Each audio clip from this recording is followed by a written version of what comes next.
All right, we're back with the Training Edge with Dave and Stu. I'm your host, David Spear, along with my co-host, Stu Burton. And we wanted to kind of continue our discussion a little bit related to what we were talking about last week, which was stress and strength, and looking at the effect of strength training on how it can improve stress. And Stu, we talked a lot about, your experiences in the field, your experiences with clients, as well as your own experience, and how you felt that training really improved your ability to cope. It improved your level of stress in terms of reducing it. Yeah. And what's really interesting to me, and has always been, is that, and I think you mentioned it last week, is that training in and of itself is a stressor, right? Our Right. heart rate gets higher, our blood pressure gets higher. We may have circulating in our blood after we do any kind of training. We have what would be considered sort of molecules or substances, let's call them substances, that can really hurt in a sense. We can feel soreness. We can, we tear down muscle tissue. All of that is stress. Right.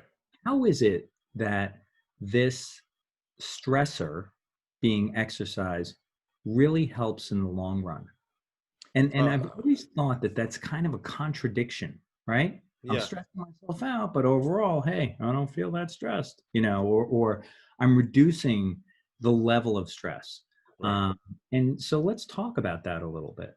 Yeah. When you are applying those stresses to yourself, doing a training regimen and the body, you have free radical release and lactic acid buildup and pain, and the body feels these things, and it starts to respond.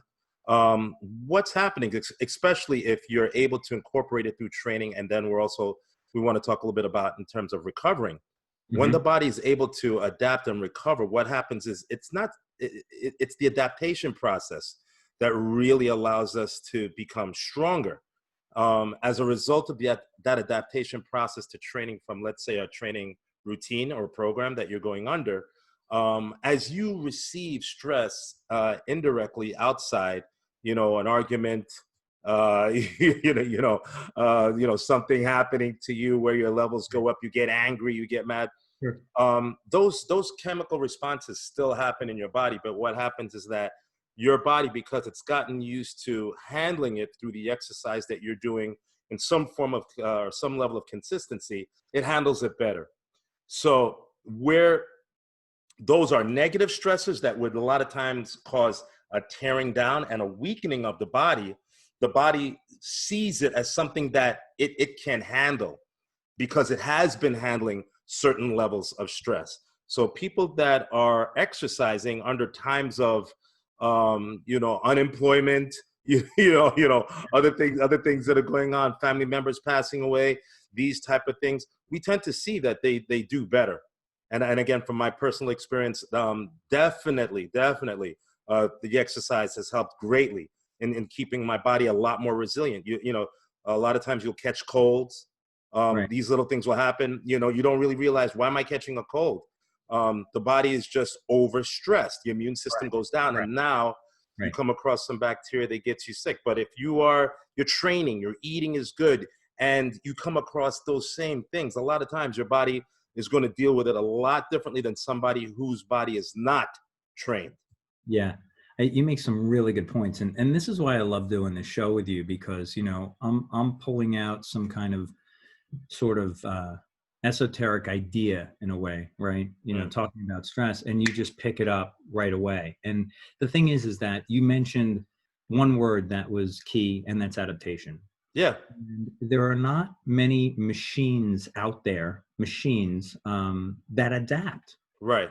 If you think about it, take a car, right? Now, a Right. car, if I leave my car out in the Arizona sun year after year after year, it's not all of a sudden going to adapt and Right. basically be able to perform better in the sun. It doesn't Right. happen that way.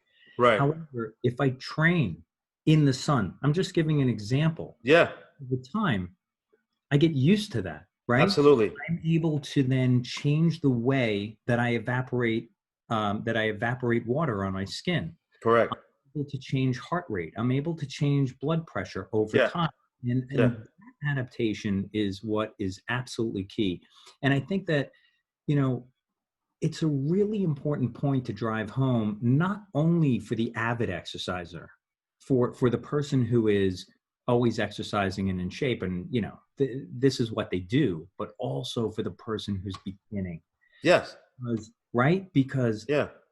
at first it's not, I'm not going to say it's easy. They're difficult. It's a challenge, Right. but slowly and surely, very, like, you can basically it is 100% probability that this will happen. That person will start to adapt, and Absolutely. exercise that they did on day one will become a lot easier on day Day 10. two. Yeah, Yeah. yeah, And so that's beautiful to me, right? So, yeah. when you look at the studies that we talked about, the effects of 8-week endurance and resistance training program on stress responses and life stress and coping, what they really found was that over the course of 8 weeks for these people, and again, they were younger people, but over the course of 8 weeks, going through these resistance training programs as well as endurance training programs that were 3 times a week and very structured, Mm. they found these people were able to cope with stress better Yeah, over time. yeah, yeah, That's incredible. yeah. There's nothing out there that will do that. Nothing. No, no. I think the human body, it truly is really amazing.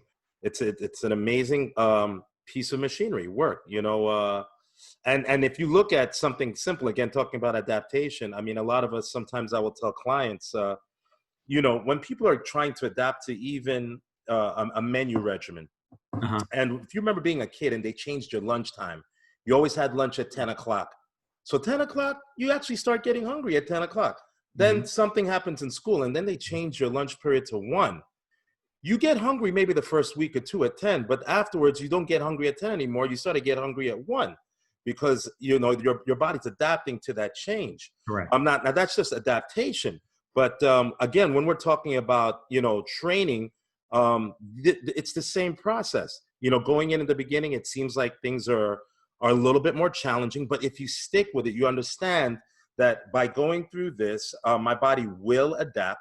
That adaptation and you looking good is also giving you something a lot of people don't think about, which is their ability to deal with stress, or deal with stress under, under times when, you're least expecting it. And those are things that are really important, because the way how your body deals with that, it increases your longevity. It allows you to focus and to be consistent in other aspects and part of your life. But Absolutely. if those stresses become overwhelming, we get sick. The body breaks down. You don't want to go around. You don't want to do things. And that's not why we're here. The training, again, needs to be sound to make sure that as we are receiving that stress, the body's adapting so that we can become stronger, not just for what we're doing inside the gym, but for also what you have to do outside the gym, things that are going to attack you from outside of the gym. Yeah. Yeah, And also mental attitude, right? absolutely. Ability to cope. You Yeah, mentioned before, challenging circumstances present themselves, and you'd be really surprised at how you're able to deal with those circumstances, right, being the fact that you've now been challenging your body. right. And your mind, challenge the And body and the mind. absolutely. Yeah, yeah, I've been playing, I played tennis since I was a kid. And my coach would always tell me that the game is 80% mental. right. And it never really meant anything to me because, I was probably 11, 12 years old. You could understand it on the surface. Like mental.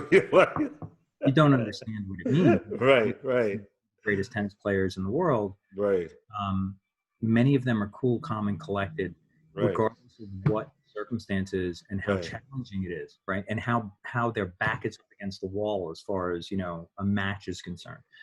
So the same thing goes here with the training. It's interesting.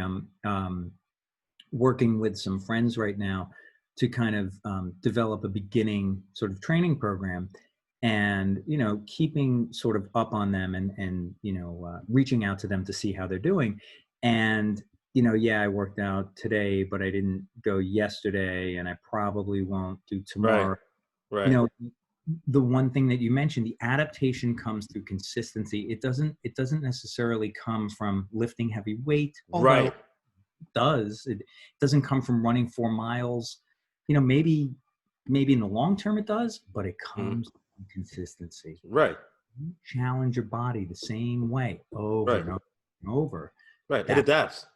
Comes. Yeah. Yeah. It's interesting. That's why you see a lot of boxers are notorious to go to Big Bear Mountain. Right, they go to Big Bear to do a lot of their running, right? The altitude running. Besides what we're looking at in terms of like the difference in oxygen in the blood, again, it's an adaptation process. They're training their body to adapt. So then now when they're coming in and they're fighting, they're used to working in a harder environment to process oxygen, through the system. Correct. So now they've also trained in that way, not just training for technique, which being a great pugilist is, going in there and firing off jabs and hooks and uppercuts. They have this other thing now that they add to the arsenal. So you're always again looking to try and fulfill, in my opinion, all aspects that you can, given your level of advancement, and as you're progressing and moving along, because most people won't need to go and train at Big Bear Mountain because they're not going to do a fight or anything like that. But that ability to go into the gym consistently, that's their Big Bear Mountain for now. So it's like, okay, just make sure that you do that workout, you stay consistent with it. And then from there you start to build. Again, going back to phases and progressions, those things are just so important, because if they're done properly, you can really take anyone and have them reach amazing levels athletically and mentally. Yeah. Because it is combined. It is 80-85% of what you see in any athletic endeavor. It's how they're processing that information. Yeah, I think you make a really good point when it comes to adaptation, is that adaptation is relative, right? It's relative to the person. So, you do take an elite athlete and they're training in areas where there's less oxygen. You're not going to take Grandma Jones and right. We know that. That's kind of almost like commonsensical. Or Grandpa Jones. Grandpa Jones. And the other thing to mention, let's talk a little bit about what that adaptation is that you're talking about, because there are a lot of I guess training regimens that happen at high altitude here in Flagstaff, which is 7,300 feet in Arizona. Snow up there, there's mountains, the whole thing. A lot of the cyclists here. So, you're talking about adapting the sort of the physiologic system, right? To increase the amount of red blood cells is basically what's happening, right? So like a hyperbaric chamber. Yeah, it's interesting. Yeah. And about that is that the air is thinner, right? They say the air is thinner. But what that truly means is that the amount of oxygen in the air, although by percentage is the same, the pressure is different. Right. So when we breathe the oxygen in, we don't do it as easily as we do it at sea level. Right. We actually have to breathe. You gotta work. Inhale. You gotta work. Yeah.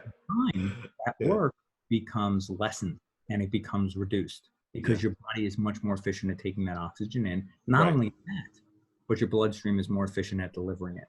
And that's the key, right? Correct.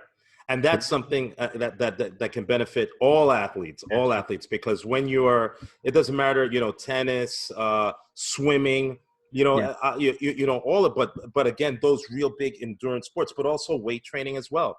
Because if you're able to recover quicker in between sets, as far as somebody that's trying to work on hypertrophy, increasing muscle size, this gives you the ability to get back in, do sets, get more repetitions, it's great in that sense. In another sense, it's going to allow that weightlifter also to recover a lot more efficiently in between maybe a 5 or 8 minute rest period, or possibly even longer. Because a lot of those athletes tend to be very heavy, especially back in the past, and trying to catch your breath after doing a very heavy lift. People think, oh, they only moved out like 1 time, 2 times, but you are using every single thing in your body. It's an energy system, right? Yeah. And these strongmen today, these guys are amazing athletes, But all of these things, these stresses that we do put on our body, these types of training, which that type of training is a stressor, it allows you to cope. And we go right back to it again. So that, running a Big Bear Mountain, yeah, but now I'm in a regular area and I come across some kind of stress that would affect me adversely. Your body is more resilient, period. It's coming with more to the table. You're bringing more to the table. Touch on that in a couple of ways. Talking about how individuals recover a lot faster. Let's just talk about that for a minute, because that really does have a lot to do with oxygen delivery. Being more efficient in terms of delivering oxygen to muscle that needs it, and therefore recovering quicker. But the other part is that with greater oxygenation, the heart does not have to work as hard. Right.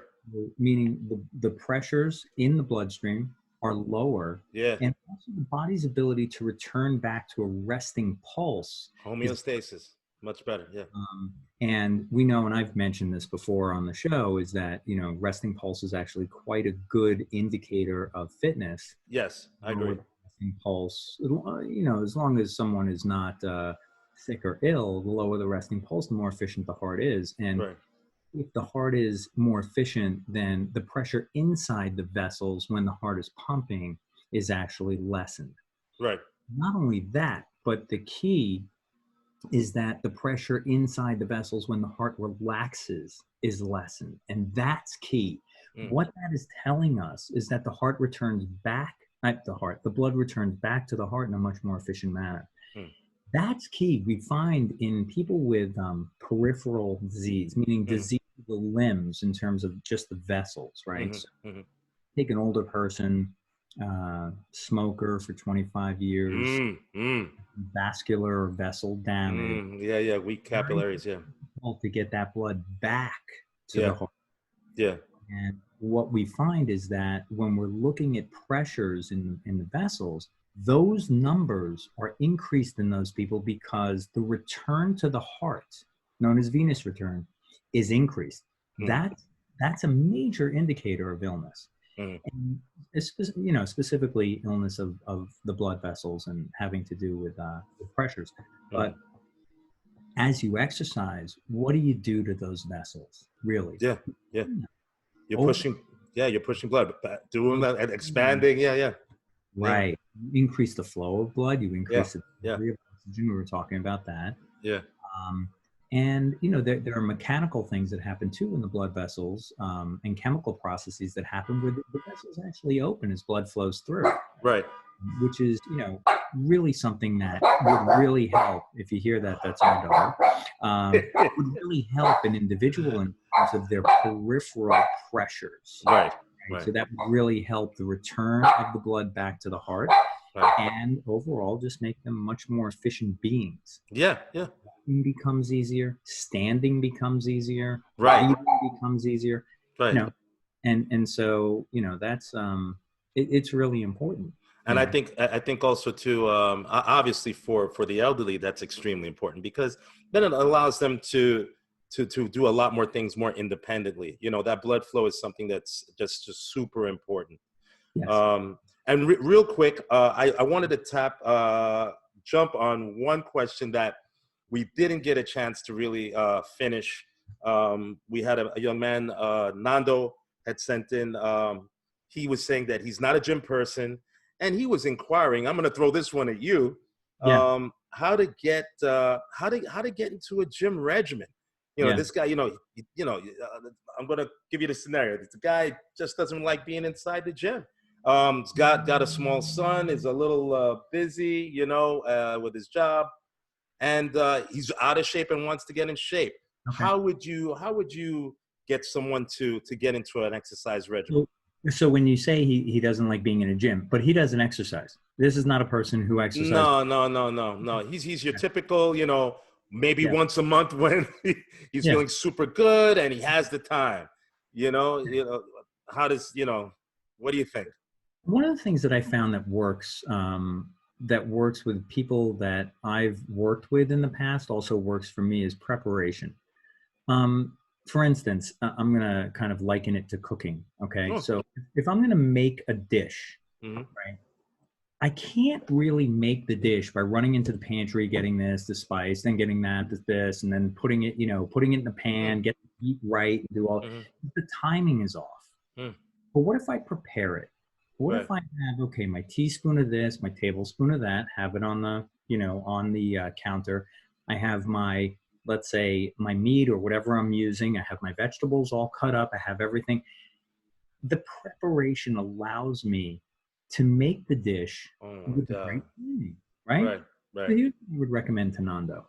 Well, And again, we're not talking about, couch to marathon here. We're just right. talking about starting off. The Right. first thing I would say is that what I would do is I would lay out a 2-week calendar and I would say to myself, okay, here's what I'm going to do. I'm going to exercise 3 days this week and 3 days the next week. That's it. Right. Doesn't matter about the other days. Don't make check marks. Just in your head say, okay, I'm going to exercise 3 days this week. Then break it down to smaller goals and say, I'm going to exercise tomorrow. Right. Now, get that in your head. Prepare. Take your sneakers out. Put your socks in your sneakers. Take your shorts out. Take your t-shirt out. Whatever you take to the gym. I don't care. It's a bag, whatever. Prep it. Yeah. Put it where you're going to see it. Whether it's at the door or wherever it is where it's going to remind you. Right. This is the first, in my sort of estimation, this is the first step in the process. I think that's beautiful. Yeah, because otherwise, yeah. organized, and then you're like, you're going to get your shoes, just like you're going to get the spice and you're going to get your meat. It doesn't work. Right. It's got to be something that you tell yourself you're going to do, then prepare it. Now, you get to the gym. The first thing you should tell yourself is, I don't need to save the world here. It's not like I'm looking to come out of here or bodybuilding. Right. I'm looking to move. Right. This way that I can move. Right. Maybe I want to use a machine. So I'm going to walk on a treadmill. Mm-hmm. Okay. Make it as simple as possible. It does not need to be complex. Don't hang from a chin-up bar with gravity boots. Just simple. Yeah. It is. Yeah. More likely you will achieve whatever that goal is that you set for yourself that day. Could be walking 5 minutes on a treadmill. Walk out of the gym. At least you got there. Right. Next day that you have set up, prepare yourself. Get to the gym. Do the same thing. I'm working with, again, I said my friend who is basically doing a 15-minute routine, and he's doing it 2 to 3 times a week. And I said, listen, if you miss a day, you miss a day. Right. Keep simple, stupid in the beginning. Get as complex as you want once this becomes part of your lifestyle routine. Yeah. But that is kind of my advice. David, I think that is, without a doubt, a bull's eye and one of the best approaches. I agree with you 110%. It's definitely about preparation. I like to tell people, if you know you're going to train, try to get to bed early the night beforehand, so that you have enough rest that if you're going to train in the morning, you get up, or even if you're going to train in the evening, you have enough energy. Absolutely. That it's, I always say, I like to start all my diets with my clients. I like to start them on Mondays, and I like to let everybody think of it as an event. It's like it's like a movie that you're going to go and see. Right. So if we deliver menus and things like that on Thursday and a Friday, people are ready to oh, let me go and get it. And I'm always like, no, take your time over the course of the week. Buy the foods that you need to get. Get that extra t-shirt or that short that you really like, that color that's motivational. Get everything ready and then on that Monday, you go in there and you jump on top of that and you get it going. Right. So by prepping that night beforehand, it just makes everything easy, because if you have to think, if it's something you're not used to doing, Absolutely. you want to take all of those extra steps that you have to think about doing, you want to take it out. You want to limit, you want to keep it, like you said, the KISS principle, keep it simple, stupid, nice and easy. Get up, put on your clothes, have your meal prepped, ready, your box of whatever it is you're going to be, oatmeal, have it out, your eggs, and then go through it, boom, get into the gym. Don't go crazy. Intensity doesn't come first. I believe a lot of people today with the boxing, a lot of people love the boxing, but the boxing is very, you got to understand that you don't need to go in there and throw 100 combinations and things like that. Just focus on just light movement, just moving. Don't kill yourself, because the idea is that you want to leave like that workout was easy, so that you can come back and get that next workout. Your body's naturally going to tell you when it's time to start to up the ante, or somebody around you is going to say, hey, pick that up. Your body, like you said, your body will adapt. It will. And at some point, you're going to be like, wow, this is kind of a lot easier than I thought it would be. Yeah. It's those things. I think you're absolutely right. You got to take out any of the complexities, because that is what tends to sort of sabotage people. Right. It's funny, like, so just to give you for instance, my friend who's starting this 15-minute program, he's like, well, it's only 15 minutes. I mean, I should probably be doing it. No. Yeah. Do a minute and a half. I don't care what you do. Yeah. The thing is that you can't look so far down the road to say, I'm going to be here. You can't. Right. You've got to work with smaller goals. You've got to work with things that are realistic to you. And if you're not somebody who's been exercising, you go in there and do a 45-minute workout. Oh, forget it. Legs and back. You ain't going back. Forget it. You're be hurting. So if you start really simply, the way you adapt is just a lot safer. And also not only that, but it has a much more long-lasting effect on what it is that you can do. Right. I also want to add real quick in that too. Then there are people that do go in, because I know quite a few that would come in, and I've seen go into gyms and they just schlock around for anywhere between an hour and a half. Now that's the opposite side of that. I really would say, honestly, your friend that's doing the 15-minute workout, I love that. I think that's very, very smart. 15 minutes, maximum a half an hour, maximum. That's what you're getting there, changing your clothes, doing a little something, and then just taking your time, changing your clothes and getting out. I mean, a whole half an hour, because if you're spending an hour, hour and a half, 45 minutes, and that's another thing, because then you start to say to yourself, I'm wasting my time.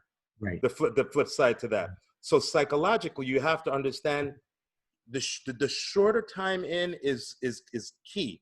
You'll come in, you feel a little bit of the muscle getting activated. You break a little sweat, a light sweat. I would not suggest a profuse sweat. Mm-hmm. If you're going to break a sweat, you should not be sweating. If you're a person that's never exercised hard, you don't want to sweat profusely. Not that you can't, but it's probably a sign that you may have most likely done a little bit more than your body is used to. Right. You can always build, put it to you that way. It's always better to undertrain than to overtrain. Yes. Because once you overtrain, you're trying to play catch up. Right. You're trying to do things on a eating level, on a resting level that you may not have the savvy for. You may not understand how to navigate through those things. But if you slightly undertrain, which meaning, again, coming in, spending only 15 minutes and leaving, the chances of you getting too sore, so you don't know how much you need to rest or what kind of proteins and different carbohydrates and fats you need to put in to help to expedite that recovery, you won't have those issues. So again, 15 minutes, that is smart. Yeah. My cardio prep all the time starts at 4 minutes. Actually 8 minutes. It's a 2-minute walk, 4-minute sprint, 2-minute cool down. Nice and easy. People would look at me and say, "What are you doing?" I'm like, this is how I'm starting. This is how I'm doing it. Warming up the body. That's it. That's it. You That's don't, it. and that's the other thing about adaptation. If you, like you said, if you work out really hard, let's say a couple of days in a row, your body's going to tell you, hey, I can't handle this. Now, the thing is, obviously, age is a factor. Right. Training regimen's a factor. Absolutely. Yeah. Training history is a factor. Comorbidity is a factor. All of those Yeah. are factors, but Yeah. all other things being equal, overtraining is, definitely a indicator that your body is not able to handle the type of training intensity that you're imposing, Right. and that can lead to illness, like you said. It could Absolutely. lead to injury, could Yeah. lead to depression. Yeah. A lot of things that can happen, Yeah. but you're not letting that adaptation phase really take hold if you're Right. over. Right. And Right. I'll give you for instance, it's very interesting. So I bought a new watch that is made by Polar, which is a phenomenal company. I mean, I've Mm. been working with them and done research with their equipment and their technology for a while now. And it's interesting that the watch actually measures your sleep. So Mm. it's not necessarily brain waves like an Mm. EEG. It's not, I don't Mm-hmm. electrodes on my head before I go to bed. But the watch kind of measures your breathing and sleep, and your heart rate, and can tell when you're sort of awake and when you're in deep sleep, and I like that. technology. What's very interesting is that it uses the sleep data to dictate Uh-huh. what your workout should be like the next day. Uh-huh. So tell me, your sleep was not great. Go easy today. Right. Very interesting, and my wife's like, you're listening to the watch. I'm like, well, the thing is, what I am listening to is the body, but Right. the information is being facilitated by the watch. Right. It's just telling me information I wouldn't normally have. Right. Yeah, could I say I slept okay last night? Yeah, but it's not telling me how many times. I wouldn't know how many times I'm in deep sleep, how many interruptions there were. I don't know that. Right. Right. That data, and it's very, very interesting to see that. There are many days where it's like, go easy because you're working too hard. Hard. I'm 53, Right. so I'm not really a spring chicken, and my adaptation, Yes, you are. but my adaptation is a lot different than when I was 25, Right. Right. right? So you have to take that into account. So Nando, again, getting back to your question, you have a child. There are stresses in life that Mm. that we all have, and children can be one of those. Mm. Difficult, challenging. And again, depending upon your age, listen to your body. Yes. If you're waking up and feeling exhausted, that is not the time to go. I Right. mean, you say, oh, I'm feeling exhausted. This is a perfect time to go because it'll wake me up. But your body's telling you something if you're Yeah. completely exhausted. Yeah. And, even though it might be against your better judgment, you may want to kind of wait it out just a day I'll and take then it. Right. exercise. And that has a lot to do with what you're talking about in terms of Yeah. getting sleep, Yeah. and I'll, getting I'll, to tell, sleep in time, uh, all. I'll tell you something interesting in that, all the years of my training, I've used a lot of different routines. Yeah. Double split, training twice a day, 6 days straight, 2 days on, 1 day off, 3 days on. I mean, all different types of routine. And I actually found the ones that I felt that were the best, that were actually where I would have at least 3 days rest. I would like to always train for the most 2 days in a row. I would take 1 day off, 2 days in a row, and then take another 2 days off. Right. The rest was so important. One is because the way how my training was always structured is that if I'm training for 6, 8, 12 weeks, 16 weeks, I'm going to train for a certain amount of weeks. Sure. A cycle. And right, and I will not miss any workouts. So Right. there would be days when I'm feeling exhausted, but I'm going to go and I'm going to train, right? But this is on a different level, right? Yeah. Yeah. So I'm pushing my body, differently. When those rest days came around, it was imperative that paying very, very close attention to keeping low caloric expenditure days, keeping it to a minimum, not Yeah. expending what we call wasted energy. Absolutely. Putting out energy that's not going to contribute to the workouts. and also making sure that the right nutrients and the vitamins, the minerals are there. I would use my off day always, actually, and this is in terms of, to gaining muscle mass, was to incorporate another meal I would take on those days, because that was a day I didn't have to train. So where I would have a block of time where I'm training and I couldn't get a meal in, I might take in an extra meal on those days that I was off, which would help to expedite my recovery.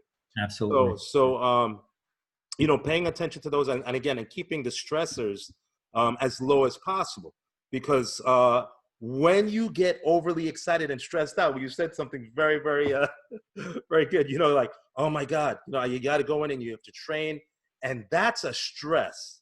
Right. That's a stressor. And if you don't know how to combat that, how to either eat or rest for that, that becomes one of those things that start to work against you, because you don't want to be, if you missed a workout, like you said, so be it. Once I started to adopt that mentality, my training actually got better, because if I came to a day that I felt that I really had to take a rest, I would take the rest. Yeah. And all it did was actually improve the workout the following day, because I never trained on what I call, what we would say, guilt. So workouts were never done based off of guilt. Let's say I had to take a day off. The next day I'm like, oh, I feel guilty. Right. No guilt. Guilt is not something you want to allow into your training regimen. If you had to take the rest because you're tired, understand, because you have been consistent with the training, taking that extra day should not create guilt, which is a negative stressor. I agree, and that could also maybe make you make a mistake. Yes. So that was never allowed in my regimen. I never entertained those type of thoughts, and really controlled those emotions, because once those emotions start to grow, it can periodically, come up and up and up and up, and that's going to affect the way how the body responds. Absolutely. So it was understanding certain emotional situations to keep them under control, not allow them to get out of control. If I experience them happening, because you're only human, recognize it immediately and take care of it. Yeah. Nullify it. But it all ties right back in. So for Nando, you've been out of the gym, you have a young son, you have a business, and you're out of shape. You're trying to get in shape, and you really don't like the gym. The basics, clear out a little space where you're going to work out if you don't get to go to the gym. And if you're at home, just do the basics. Again, do the basics. Try and do some push-ups. They don't have to be regular. Go to your knees. Exercises are not gender. They're not male or female. Go to the knees. Do the push-up properly. Get only 4 or 5. It's better to work at that 5 level and get some strength. And do it right. Than to try and get 8, 10, 15, 20, 25 push-ups, because you hear everybody's doing that. No one's talking about doing 5 push-ups. Right. Do the 5, because that's going to benefit you more than trying to push for higher repetitions, which is going to take too much out of the tank. Absolutely. And form will suffer. Absolutely. Fatigue, form suffers, and then that becomes higher likelihood for injury. Yeah. So, I agree. Do we have any other questions? That was it. That was the last one that I didn't get to, that I saved from yesterday. From last week. But we're good. We're getting ready to wrap things up. We have a guest on that's going to talk a little bit more about posture, back exercises that are more common back exercises. Awesome. She works a lot with older individuals, but has been doing this for about 25 years and is really like a posture specialist. Awesome. So can give a lot of really good take-home messages on improving posture. And we know, that, if you look around, and listen, I'm guilty of it too sometimes, you look around, posture of, Americans, if you want to say, just kind of en masse, right, as a group is horrendous. A lot of it has to do with the fact that there are, we sit a lot, so we have tighter hamstrings, we have lower weak backs, we don't necessarily exercise the muscles of the back, nor do we stretch them. Right. The bastard stepchild of fitness. And because of that, our posture suffers. Not only that, but what about this? What about the text neck? right? Yeah. Looking down at my, Oh, now I'm placing a tremendous amount of stress on my yeah, yeah, yeah, back of my neck. yeah, Um, and that comes home to roost later. yeah. That, because that really can cause some major pain and injury. And so she works on, kind of posture and proper sitting position, proper ergonomics. Right. Uh, Love that. Really important. It's Yeah, important yeah. for everybody. It's essential. We always talk about, just to jump in, the the breakdown of the body. Most athletes, especially from physique athletes, we're going to see the posterior chain being the Sure. most Yeah. compromised, right? So it's an area that's it's very tricky for people that don't really exercise. It's very scary for them because they start to feel things that they're just not used to feeling. Right. So when they start to feel, oh my God, my back feels tight, so that sometimes they're doing the correct movement and doing it properly, but because they're not aware of what it is that they should feel, that association's not there, they stop doing it. Right. Most people don't do it just because it's hard. Yeah. A lot of the back exercises are a lot more difficult. The people that do it tend to use a lot of their arms. But posture is so important because when you're talking about, movement, boxing, what we would say is being able to posture up. Boxers have a little more of an anterior rotation, they posture up, but we also believe that your boxers should be able to come out of that posture, right? Mm-hmm. You go into posture for your sport, and then you should be able to come out of posture, which is going to save your vertebrae over time. And as far as strength is considered, squatting and these type of movements where you're using very heavy loads, you want to have very good sound posture. You want to be able to understand how to line everything up properly so that you can move that weight. That structure has to be in alignment, Yeah, especially moving yeah, heavy loads. Otherwise, yeah, you're really at risk of injury. yeah. And also, and I think she can show us things that we could literally take home right Well, I'm away. looking forward to it. The anterior chest. Here's some strengthening we do for the rhomboids or I'm ready. that run down. So, there's various things that we can do that are fairly, I don't want to say easy, but not as challenging as lifting heavy loads or squatting. Right. And can be really, really beneficial. And Right. the reality is that a lot of people suffer from non-specific low back pain, and a lot of it has to do with the fact that we're not animals that have good posture. We just Right. aren't. I think it's just how we're structurally developed, how the human body was built Yeah. from a skeletal structure standpoint. That most people are going to All of the load is from the top to the bottom, right? yeah all that And and you can't avoid it. You can't avoid it, but you can talk to specialists like who we're going to have. We can do some of the right exercises, other movements to support those opposing muscles, keep that skeletal structure strong, which are the beams of the building, right? So the beams have to be sound. If the beams are off, it doesn't matter how beautiful the facade is. That building is going to crumble. The bolts and the beams got to be good. So so next week we will have Amy Kraft on, who will be talking to us about posture, 25 years in the field and expertise in posture and back exercises, specifically working with older adults, but could be really beneficial for all of us. So absolutely. Looking forward. This is a must. This is a must. This is great. Good conversation. We just we wanted to finish up on stress and strength and talk a little bit, about what that is and physiologic adaptation as well as structural adaptation as it relates to exercise. Answer a couple of questions that weren't answered last time, and we'll be back next week. So for the Training Edge with Dave and Stu, I'm David Spear with my co-host Stu Burton, and we'll see you next week. Take care, guys. Thank you. All right. Take care. Bye-bye.